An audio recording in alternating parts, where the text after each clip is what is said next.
আজকের recipe chilli chicken.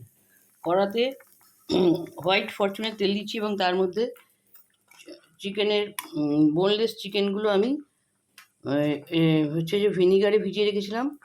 ভিনিগারের পরে এর মধ্যে সোয়া সস আর হচ্ছে এটা এটা হচ্ছে কর্ন চাষ দিয়ে ভালো করে মেখে ওটাকে ফ্রাই করে এখানে রেখেছি।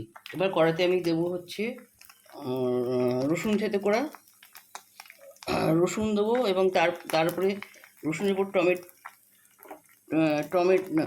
রসুনের উপরে কেটে রেখেছি রসুন কেটে দিয়েছিলাম, কাঁচা লঙ্কা, গ্রিন চিলি, টমেটো,